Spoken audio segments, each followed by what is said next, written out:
Hello students. तो एक बार फिर आपके साथ जेई मेन अप्रैल अटेम्प्ट में 99 प्लस परसेंटाइल में पहुंचने के लिए तो मैंने फिर से कुछ एक क्वेश्चंस सिलेक्ट किए हैं और आप खास तौर से क्वेश्चंस में क्या देखोगे। क्वेश्चंस फंडामेंटल्स पे बेस्ड हैं, बट एग्जामिनर्स करते क्या है कि एग्जामिनेशन कंडीशंस में बच्चों को कुछ लैंग्वेज में ट्विस्ट करके, कैलकुलेशन में ट्विस्ट करके बच्चों को तोड़ने की कोशिश करते हैं। बस आपको क्या करना, be based upon your fundamentals, उन पे स्टिक करो, घबराओ मत और क्वेश्चन सॉल्व। तो आप देखो, एक ही क्वेश्चन है कि इसमें दे रखा कि एक गैस का एक कंटेनर में 1 मोल है। यहाँ पे गैस का 1 मोल है और इसमें जो इसकी इंटरनल की का फॉर्मूला दे रखा उन्होंने, बोला इसकी इंटरनल की you is CnRT, right, CnRT। और साथ में दे रखा है कि इसका जो पिस्टन है फ्रीली मूविंग है और ये बाहर एटमॉस्फेरिक प्रेशर है। इसका एरिया ऑफ क्रॉस सेक्शन है 17 सेंटीमीटर इसे हीट दी गई 126 जूल्स। उसे टेम्परेचर में राइज हुआ 4 डिग्री सेंटीग्रेड। तो आपको बताना है कि पिस्टन कितना ऊपर मूव करेगा, पिस्टन कितना ऊपर मूव करेगा, ये बताना है, राइट। आप देखो बच्चों, सबसे पहले आप इससे डेटा यू तो सीधे ही कैलकुलेट करोगे। Data you equals what, 3 n r into what, delta t into delta t. So that becomes what delta u equals to, it becomes 3 number of moles 1, r की वैल्यू डाल दो, जैसे 8 point something, आप उसे 25/3 डाल और delta T कितना दे रखा है 4। सोचो, मतलब ये 25/3 इसी पॉइंट ऑफ व्यू से डाला गया और ये चीजें ऐसी चीजों पे आपको एग्जाम में ध्यान देना है, सो दैट ये 3 से 3 क्या हो, कैंसिल हो जाए। और एग्जामिनर का भी पर्पज ऐसा हो सकता है, राइट। तो दिस व्हाट 100 जूल्स। अब now say because delta Q is 126 joules, so जो डेल्टा डब्ल्यू होगा, delta W will be equal to delta Q minus what, delta U. So delta W की वैल्यू कितनी आ गई, this 126 minus 100 equals what, 26 joules आ गए। अब delta W क्या होगा, delta W equals to P delta V, क्योंकि कॉन्सेंट्रेशन वाली प्रोसेस है, this is happening at the atmospheric pressure. ये एटमॉस्फेरिक प्रेशर पे हो रहा है, क्योंकि जैसे ही कंटेनर के अंदर प्रेशर इंक्रीज होगा, कंटेनर ऊपर मूव करेगा और कंटेनर के अंदर प्रेशर क्या होगा, सेम रहेगा। अच्छा, यहाँ पे एक चीज से और कंफ्यूजन नहीं करना, जैसे आपको लगा डेल्टा टी उन्होंने डिग्री सेंटीग्रेड में दिया, तो चेंज ऑफ टेम्परेचर चाहे डिग्री सेंटीग्रेड में हो और चाहे एब्सोल्यूट में हो, वो तो सेम आएगा, है ना। जब ऐसे देखो कि इतने टाइम्स हो गया, जैसे डिग्री सेंटीग्रेड में टेम्परेचर है, बोला कि 2 गुना हो गया, तो केल्विन में कुछ और होगा और डिग्री सेंटीग्रेड में कुछ और होगा।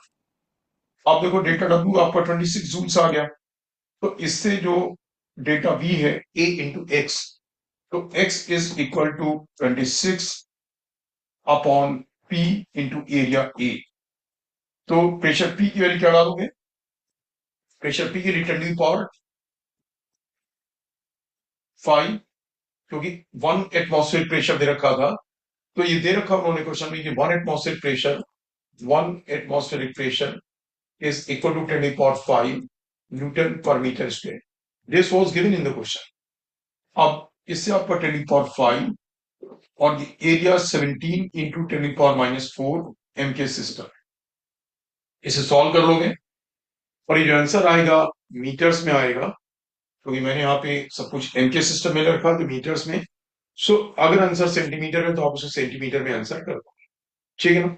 So again look at this, मतलब मैं आपको बता रहा हूँ, जब बच्चों से बात होती है और उनके पेपर का एक एक का कोई क्वेश्चन पूछा जाता है, तो पता क्या लगता है, बहुत से बच्चों से ऐसा क्वेश्चन भी गलत हो, या तो कैलकुलेशन की वजह से कहीं पे और या कॉन्सेप्ट की वजह से। तो मीन शॉर्ट की आपको अपने फंडामेंटल तरीकों पे स्टिक करना है। जब आप फंडामेंटल तरीकों पे स्टिक करते हो तो कॉन्फिडेंस अंदर से जनरेट होता है कि कैलकुलेशन की मिस्टेक अपने आप से रिमूव हो जाए, राइट। तो यू दे रखा था, उसे आपने डेल्टा यू निकाला, नंबर ऑफ मोल 1 दिया था और आपको जो डेल्टा यू आ गया और डेल्टा क्यू दे रखा था, उसे delta W T delta we के इक्वल करा। तो यहाँ पे ये भी चीज आइडेंटिफाई करनी थी कि ये कॉन्सेंट्रेशन की प्रोसेस है, अगर पिस्टन ऊपर मूव करेगा to keep the pressure constant जो आउटसाइड प्रेशर है वही इनसाइड रहेगा. Now see the next question. That was a easy question. केवल एक कि कहीं पे कैलकुलेशन में आपकी सोच में कि करना कैसे उसमें गलती ना हो, इसलिए मैं आपको एग्जांपल दे. यहाँ पे एक इक्विलेटरल ट्रायंगल के फॉर्म में ये 3 वायर्स हैं जिनमें करंट है 2 एम्पियर और लगातार सेम उसमें है एंटी क्लॉकवाइज सेंस में करंट. तो आपको इसके सेंटर पे मैग्नेटिक फील्ड बतानी है और इसकी एक साइड 4√3 सेंटीमीटर है. 4√3 सेंटीमीटर. Is that clear? तो आप बच्चों ये देखोगे सबसे पहले कि मैं यहां से ये सेंटर से इसकी डिस्टेंस निकाल. ठीक ना. इसके सेंटर से इसकी डिस्टेंस निकाल कि सेंटर से इसकी डिस्टेंस कितनी होगी. This clear? आप देखो ये डिस्टेंस है 4√3/2 और ये एंगल कितना है 30 डिग्री. ये एंगल 30 डिग्री होगा ना.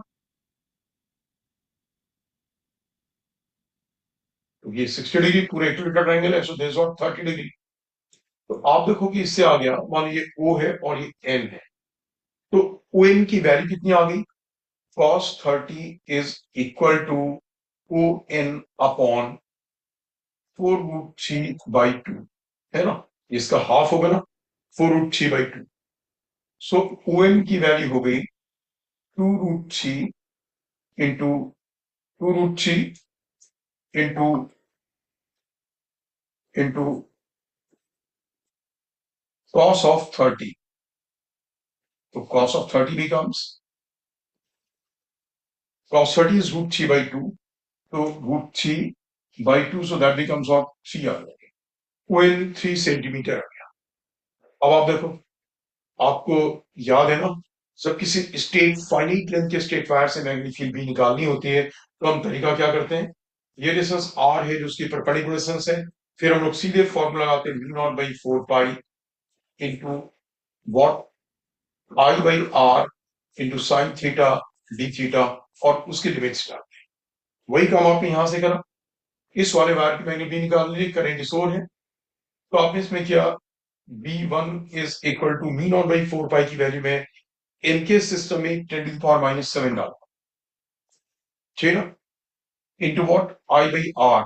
I is 2, R is 3 into 10⁻⁻2 sine theta D theta. आप ठीक से लिमिट्स देखोगे क्या तरीका बताया गया था. स्टार्टिंग की लिमिट जारी होगी जहां पे मैंने भी निकाली उसे इसे स्टार्टिंग वाली लाइन से ज्वाइन कराया क्योंकि करंट इस ओर है सो हमारा ये initial point. So that is not 30 degree. This not 30 degree. ये 30 डिग्री आ गया. और फाइनल में क्या होगा जहां पे ये वायर एंड हुआ उस पॉइंट पे करंट की डायरेक्शन के साथ ज्वाइनिंग लाइन का एंगल गया. तो यह एंगल कितना आ गया 150 डिग्री. अब आप इसे सॉल्व करोगे. ठीक. अब आप इसे सॉल्व करोगे और जो टोटल मैग्नेटिक फील्ड बी है that will become equal to what phis of B1 because phis of B1 इसलिए क्योंकि इसकी मैग्नेट भी ये भी आप देखो बाहर की ओर पूरे में एंटी क्लॉकवाइज करंट है सबकी मैग्नेटिक फील्ड भी क्या होगी बाहर की ओर होगी. So through that you can find it. All right students. I hope कि आप ये समझ गए होंगे. ठीक है. सो लुक एट एक सेकंड.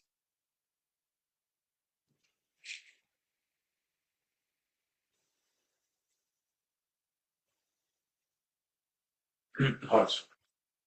सो ये क्लियर हो गया. मतलब इसमें कुछ ऐसा नहीं कि ये कोई डिफरेंट टाइप का था या कुछ भी था. बस जब आपके मेमोरी में लाने के लिए बताया कि आपको जब स्टेट फाइनाइट लेंथ के वायर से मैग्नेटिक फील्ड भी निकालनी तो जो तरीका बताया गया था आप उसी तरीके पे मतलब मैंने जो अभी थोड़ी देर पहले बोला कि अगर आप अपने फंडामेंटल तरीकों पे क्योंकि basic physics is a classical subject जो आपके सिलेबस में है जो जेई और नीट के सिलेबस में है, वो बिल्कुल क्लासिकल है. तो वो तो चेंज नहीं हो सकता है. आप उन उस पे इस पे ट्रस्ट रखो कि कोई क्वेश्चन किसी नए कॉन्सेप्ट पे बेस्ड नहीं होगा. तो उन कॉन्सेप्ट पे ट्रस्ट होगा. कॉन्सेप्ट आपको याद भी जल्दी होंगे और फिर आपका पूरा फोकस क्या होगा कि मुझसे बस कैलकुलेशन में गलती ना हो. नौसी. ये भी क्वेश्चन बहुत ही इजी सा क्वेश्चन है बट नोटिस में मैं इसलिए लाया कि कहीं आप अगले अटेम्प्ट के लिए रिवीजन में भूल ना जाओ. इसमें कि दो न्यूक्लियस है हमारे पास. एक का मास नंबर अल्फा और उसकी रेडियस आर अल्फा और दूसरे का मास नंबर बीटा और उसकी radius R beta. Beta by alpha की वैल्यू दे रखी 8 तो R alpha by R beta क्या होगा. हम सीधे लिखते हैं R alpha by R beta is equal to A naught, A naught number होता है 5.2 इंटू 10⁻12, तो A naught into 8⁻1/3 A alpha का, और यहाँ पे A naught into A beta का 1/3। सो बच्चों इससे ए नॉट से ए नॉट कैंसिल हुआ, और ये आपका आ गया A of alpha upon A of beta to the power 1/3। So A of alpha और ए ऑफ बीटा कितना आ गया आपका, alpha by beta to the power 1/3. So that becomes alpha by beta is what? 1/8. So 1/8 to the power 1/3. That is, this becomes equal to what? 1/2. So 1/2 was the answer. Right? Students, तो जो answer है that is what? इसका 1/2 answer था। ये clear हो गया? ठीक है ना? आपने ठीक से देख लिया। तो बस ये एग्जांपल मैंने दे दिया था कि आप कहीं, और इसलिए दिया स्पेशली, मैंने नोटिस किया कि जेईई मेन के पेपर में ये बार बार रिपीटेडली आता, कभी रेडियस का रेशो दे देंगे, मास नंबर का रेशो, वॉल्यूम का रेशो, एटसेट्रा, एक दूसरे से रिलेट करना होगा। Now see the next question. Next question में है कि इसमें भी बस अपने फंडामेंटल्स पे स्टिक करो और क्वेश्चन को सॉल्व करो। That was easy. उन्होंने बोला कि हमारे पास दो प्लेनो कॉन्वेक्स लेंस हैं, पहले का reflective index 1.5, radius r1, curve surface की 15 सेंटीमीटर, दूसरे का रिफ्लेक्टिव इंडेक्स 1.2 और कर्व सरफेस की रेडियस 12 सेंटीमीटर। दोनों को कंबाइन किया गया एक बाई कॉन्वेक्स लेंस बनाने के लिए। बाई कॉन्वेक्स लेंस बनाने का मतलब ये हुआ कि जिस तरीके से मैंने बोला है, ये फिगर बनाया, बिल्कुल वैसे ही उन्हें स्टिक करा दिया। अब बोलोगे कि अगर एक ऑब्जेक्ट को 30 सेंटीमीटर दूर रखते हैं तो उसके लिए मैग्निफिकेशन कितना होगा। अब सबसे पहले इसकी फोकल लेंथ निकालो f1। So 1/f1 is equal to mu minus 1, 1.5 minus 1 into 1/r1। 1 भी मैंने लाइट रेज इसी ओर से डाली, तो r1 क्या होगा, positive. So 1/15 minus 1/infinity, 1/f2 is equal to 1.2 minus 1। अब मैंने अगर मान ली आप बोलोगे इस ओर की डायरेक्शन पॉजिटिव ले ली, तो इसी को रहने दो, पॉजिटिव, कोई फर्क नहीं पड़ता है। इस ओर की अगर आपने पॉजिटिव ले ली तो लेट इट बी कि इसी ओर की पॉजिटिव है, कोई फर्क नहीं पड़ता है। 1.2 माइनस 1 इंटू वॉट 1/r2, ठीक है, 1/r1। तो 1/r1 कितना हो जाएगा, 1/r1 विल बिकम -12।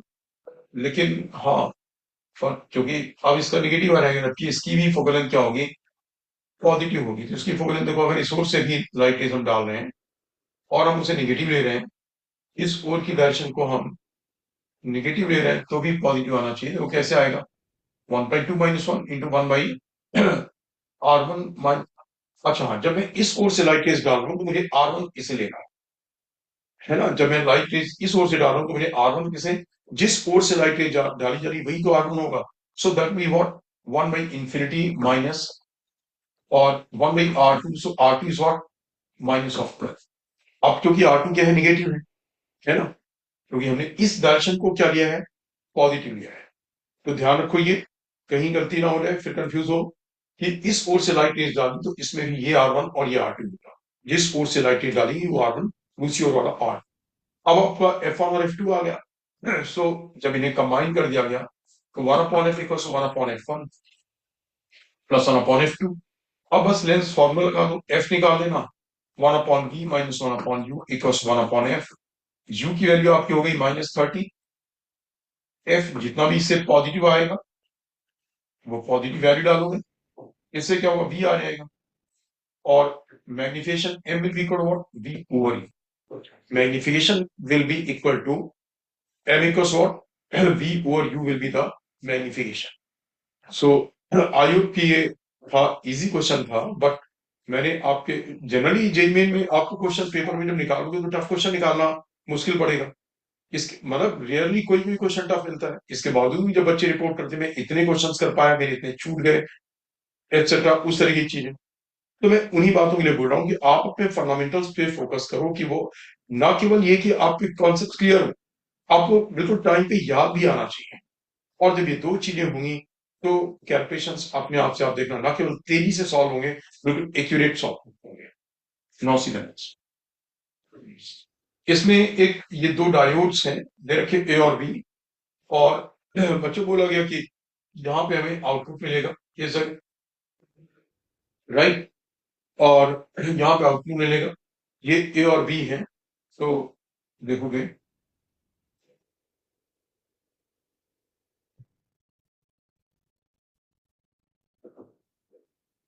हम आपको दिखाई दे रहा ठीक से, सुनाओ से, आप देखोगे, हाँ, ए और बी यहाँ पे दो इनपुट है। बोला गया कि इसमें ये किस तरीके की गेट की तरह बिहेव करेगा। हम लोग क्या लेते हैं बच्चों, हम यहाँ पे लिया कि पहले मान लो हमारा इनपुट है 0 0, ए और बी में 0 0, सिर्फ यहाँ पे 0 0 और यहाँ +5 वोल्ट है, तो करंट इसके थ्रू भी यहाँ जाएगी, इसके थ्रू भी यहाँ जाएगी, है ना, करंट इसके थ्रू भी पास होगी क्योंकि ये फॉरवर्ड बायस होगी, इसके थ्रू भी जाएगी, तो पूरा का पूरा 5 वोल्ट कहाँ पे ड्रॉप हो जाएगा, आर के क्रॉस। जब करंट पास होगी पूरी, तो पूरा 5 वोल्ट किसके क्रॉस ड्रॉप हो गया, आर के क्रॉस ड्रॉप हो गया, इसके क्रॉस। तो यहाँ पे आउटपुट क्या मिला, 0 0, आउटपुट मिला 0। Is that clear.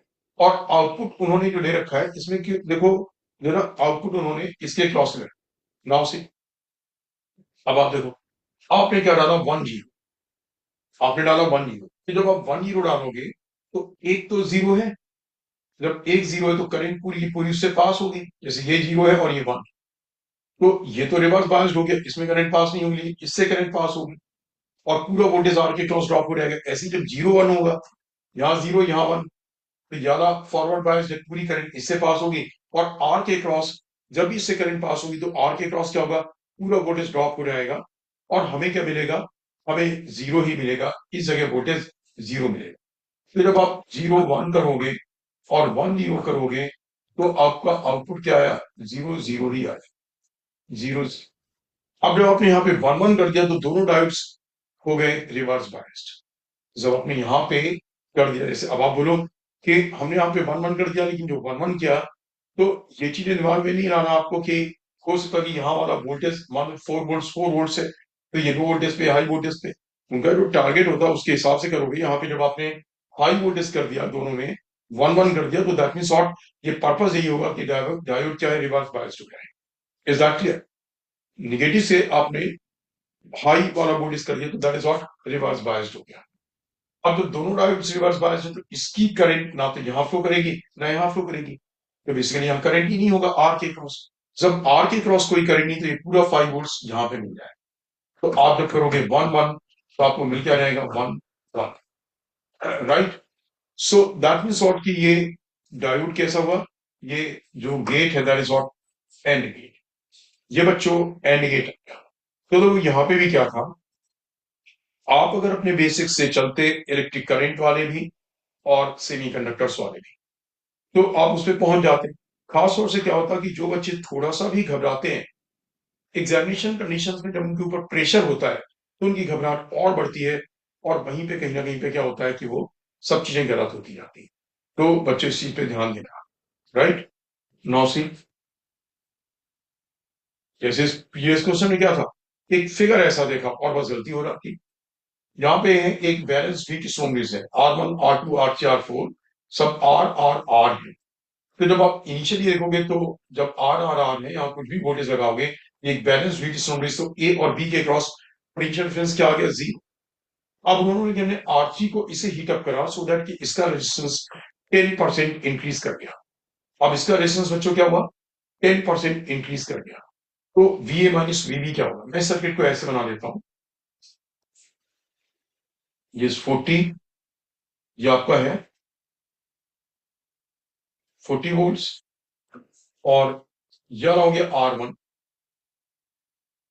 ठीक है ना, ये हो गया आपका R1, और यह आ गया R3, और ये हो गया R2, और ये है R4, राइट। और ये पॉइंट हो गया आपका ए, और ये वाला पॉइंट आ गया बी, है ना। R1 और R2 के बीच वाला क्या हुआ, R1 और R2, मैंने R2 का एक एंड कनेक्ट किया उससे, और ठीक है बात एक ही है। तो R2 का जो दूसरा एंड है वो क्या हो गया, ए, ये ए हुआ, आई एम सॉरी, ये ए, राइट। देखो R2 का जो दूसरा एंड है, R2 का एक एंड कनेक्टेड कहां से है? बैटरी के नेगेटिव से। तो R2 का एक एंड बैटरी के नेगेटिव से कनेक्टेड है। तो R2 का एक, ये फिगर थोड़ा गलत हो गया। जब इसे बनाएंगे ना तो ऐसे नहीं बनेगा, ये फिगर थोड़ा गलत। अब जो की जो है, यह जो पॉइंट है ये R और R3 बैटरी के एक एंड से कनेक्टेड है और ऊपर वाला पॉइंट B है। मतलब ये हुआ आपका R1 और ये हुआ R3। इसे करो R3 और ये बैटरी के दोनों पॉजिटिव से कनेक्टेड है, ठीक है। और R2 का और R4 का एक एक है, यहां पे हो गया R2 के जो पास वाला है, ठीक है ना। तो R3 के साथ जो कंटिन्यूटी में है, R3 के साथ R4 वाला जो कंटिन्यूटी में है, ये R4 और ये हो गया B और ये हो गया आपका R2। R2 का एक एंड बैटरी के नेगेटिव से और दूसरा वाला एंड क्या आ गया? AR। R1 और R2 के बीच वाला क्या है? A। अब उनका कहना यह है कि R2 का 10% इंक्रीज कर, R3 को 10% इंक्रीज कर दिया। 10%। तो बाद में क्या हो गया? ये R1 में, ये R1 रहेगा, ये R1 है, R1 रहेगा, ये RE रहेगा, राइट। ये तो R1 RE रहा, ये भी R रहा, ये भी RE रहा बाद में। और इसकी वैल्यू हो गई बच्चों कितनी? इसकी वैल्यू हो गई 10% इंक्रीज कर दिया, तो R plus R by 10, that is what 11R/10। ये आपको आ गया 11R/10। अब आपको बस ए और बी के बीच का पोटेंशियल डिफरेंस निकालना है। तो आप ऊपर वाली ब्रांच से ए का पोटेंशियल निकालो, है ना। ऊपर वाली ब्रांच में जो करंट आएगा, कितना आएगा करंट, या डायरेक्टली निकाल लो, जो इस पॉइंट का पोटेंशियल होगा वही होगा जो बी इसके क्रॉस पोटेंशियल है। आपको यही तरीका बताया ना मैंने। जैसे इन दोनों में ये वोल्टेज इन दोनों में ड्रॉप होगा, तो जितना यहाँ पे 0 वोल्ट और यहाँ पे ये 40 वोल्ट है, तो ये पॉइंट 40 वोल्ट पे और ये 0 वोल्ट पे, तो जो इसके क्रॉस वोल्टेज होगा वही आर ए होगा। सो आर ए की वैल्यू आपकी आ गई कितनी? 40 इंटू इसके क्रॉस का ड्रॉप निकालें into R upon 2R, R plus R upon not 2R, ये आर ए आ गया। अब मैं आरबी निकाल रहा हूं, आरबी की वैल्यू जो इसके क्रॉस वोल्टेज का ड्रॉप होगा वो आरबी होगा। So RB equals to 40 into R divided by 11R/10 plus R, 11R/10। तो आर ए और आरबी की वैल्यू आ गई। और इससे स्टूडेंट्स क्या होगा? बस आप इसे सिंप्लीफाई कर दो, मतलब आर ए माइनस आरबी निकाल दो। तो देखो यहाँ पे एक तो एक छोटा सा, मतलब मैं क्यों मेरी नोटिस में आया, मैं आपको क्यों बता रहा हूं, जैसे मुझे फिगर के बनाने में ए और बी एक्सेट्रा थोड़ा सा टाइम लगा, एग्जामिनेशन कंडीशंस में प्रेशर और है। आपको ये सारी चीजें प्रैक्टिस करके बिल्कुल ऐसी परफेक्शन पे ला देनी है कि वहां पे कोई प्रेशर ना आए, ठीक है ना। 900 क्वेश्चन नंबर 7, इसमें speed of longitudinal wave in a metre is 400 metre पर सेकेंड और यंग्स मॉडल्स वाई और डेंसिटी आपको दे रखा कि हमने यंग्स मॉडल्स में 1% इंक्रीज किया, डेंसिटी में 1.5% इंक्रीज किया इसकी। तो अब स्पीड वेव की क्या हो जाएगी? तो बच्चों ये मैं क्वेश्चन आपके सामने इसलिए लाया कि आपको एक तो रिमाइंड कराऊं, क्या रिमाइंड कराऊं, कि जो speed of the wave longitudinal wave है वो होती square root of Young's modulus Y over rho, है ना। ये नोटिसेबल है कि आप ध्यान रखोगे, मेटल्स में लॉन्गिट्यूडनल की वेव की वेलोसिटी जो होगी वो square root of Young's modulus V O density. और जो ट्रांसवर्स वेव है, मेटल्स में ट्रांसवर्स वेव भी ट्रेवल कर सकते हैं, उनकी वेलोसिटी क्या होगी? Square root of eta over rho. Eta means modulus of rigidity, eta means और मॉडुलस ऑफ रिजिडिटी। अब देखो यहाँ पे इसके, मैं स्पेशली एक तो ये कि आपको लॉन्गिट्यूडनल वेव और ट्रांसवर्स वेव की वेलोसिटी का पता लग जाए कि क्या फॉर्मूला। दूसरा मैंने आपकी नोटिस में इसलिए लाया कि कैलकुलेशन का तरीका देखो। मैंने इसमें क्या करा, v इतना है, मैंने इसका लॉग भी लिया। log of v is equal to half log of y minus half log of root minus half log of root, right. इसके बाद इसे डिफरेंशिएट किया तो ये आ गया delta v over v is equal to delta half delta James modulus Y over Y minus half delta rho over, right. अब मान के आपके दिमाग में आता कि आप इसमें क्यों ये ले रहे हो, ये मैं पहली बार नहीं बता रहा हूं।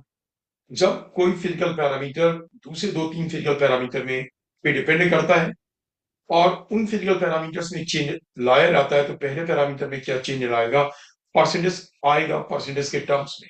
मैंने बोला था जिन फिजिकल पैरामीटर्स पे डिपेंड करता, अगर उनमें परसेंटेज चेंज 5% से नीचे है तो तरीका बस यही बनता है, चाहे एरर का हो चाहे इसका, तरीका यही बनता क्या, आप लॉग लो, लॉग लेने के बाद उसे आप डिफरेंशिएट करो और इस फॉर्मूले, अब आप देखो delta v over v is equal to half, इसका परसेंटेज चेंज 1% है तो डेल्टा y ओवर y की वैल्यू क्या आ गई 1/100 minus half, delta rho by rho कितना है, ये है 0.5%, तो इसका आ गया आपका 0.5/100।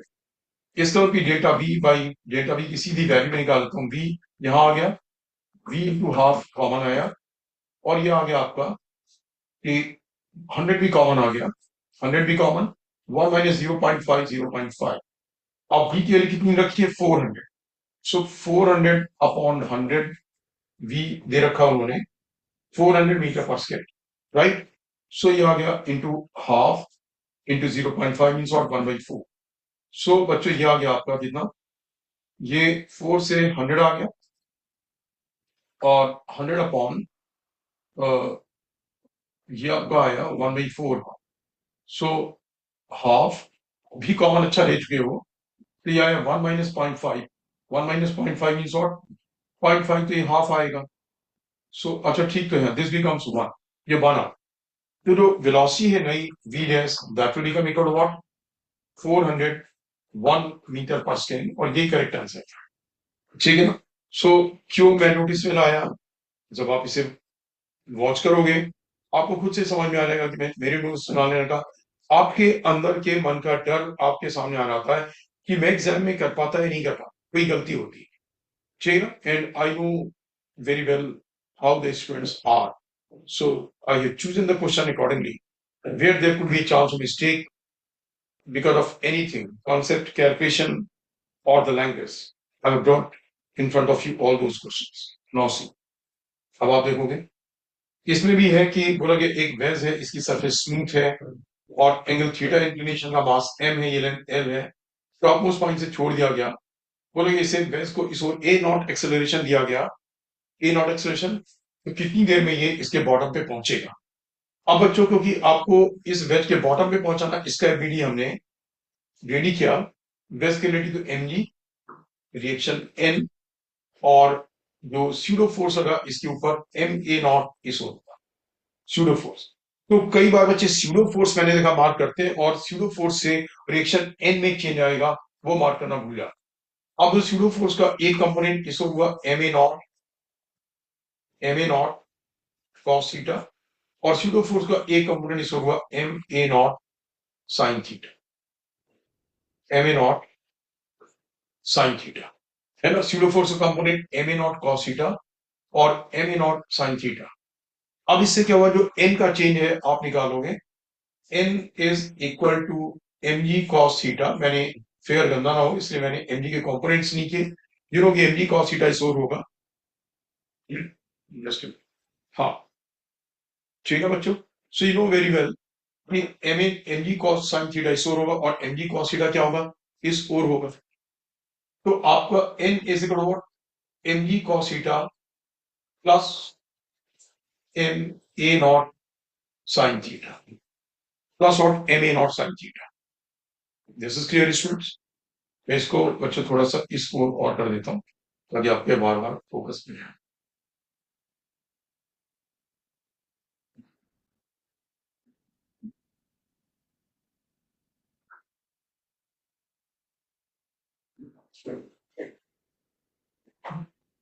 हाँ आपको ठीक से निकल गया नौ से, सो नाउ you'll see.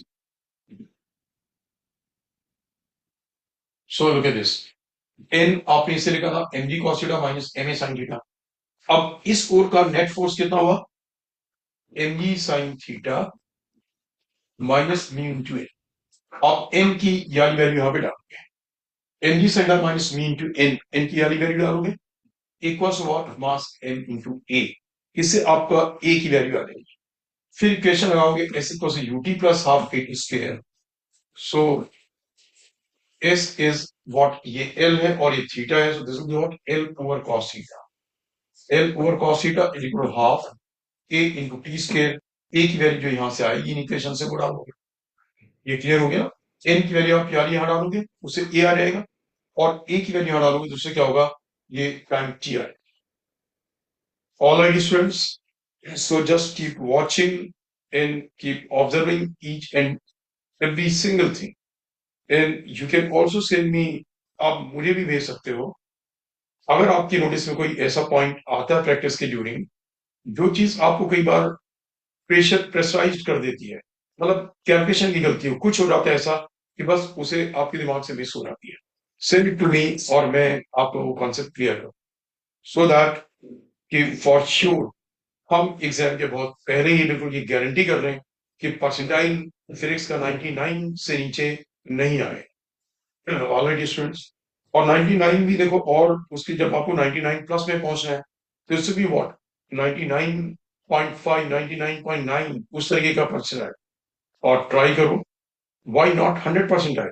जब पेपर में धीरे धीरे पता लग रहा होगा, ऐसा टफ होते ही नहीं कुछ, तो बस बी कॉन्फिडेंट कॉन्सेप्ट्स के बारे में, अपनी मेमोरी के बारे में, सो दैट कि वहां पे कोई सिली मिस्टेक भी ना हो और कैलकुलेशन का फॉल्ट भी ना हो। सिली मिस्टेक और कैलकुलेशन के फॉल्ट जनरली किस वजह से होते हैं, प्रेशर।